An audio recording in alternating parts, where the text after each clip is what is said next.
Hey, it's Clay, and this will be a video chart on ticker symbol APHA. We will take a look at the 30-minute time frame. Real quick, what do I mean by 30-minute in case maybe you're new to charts? Instead of each one of these candlesticks here representing 1 day's worth of price action, which is what you would normally see, each one represents 30 minutes. So while this here may look like several days worth of time, it's actually today's price action broken down into 30-minute time slices. I like you this time frame that does a good job of telling the quote-unquote story of the price, then just makes mapping out where levels of support and resistance a bit easier to see.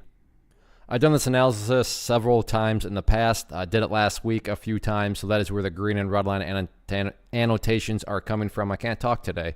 But after today's price movement, certainly some updates here need to be made. First thing I'm going to do is a little house cleaning and just get rid of a couple of these lines up here. Sure, they still pertain. They're just not really relevant right now. And from a presentation standpoint, I don't want to risk causing confusion and clutter because there's lines everywhere you look. So let's try to keep this as clean as possible.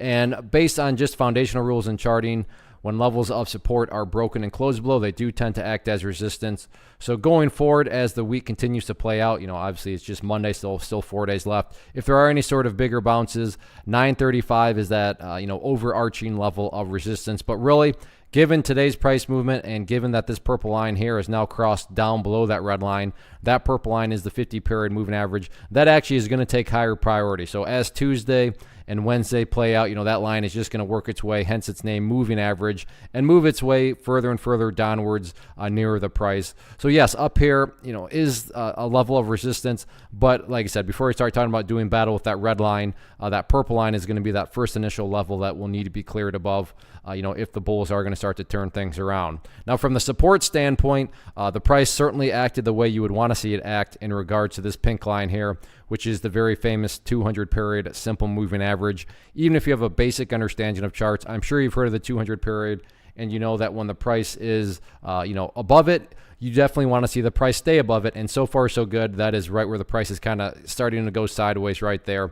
So that is without doubt a very important level of support. In the event that area does not hold up, you want to get the next location mapped out, and that next area would be down around $8.10. And just in case something crazy happens, after $8.10, next key level would be that former breakout area right down there around $7.75. But to give full credit where credit's due, so far so good. That 200-period moving average, the pink line, is doing a good job of providing support. So we'll see if that can continue or not going forward. But if it doesn't, then keep an eye on these next couple levels of support.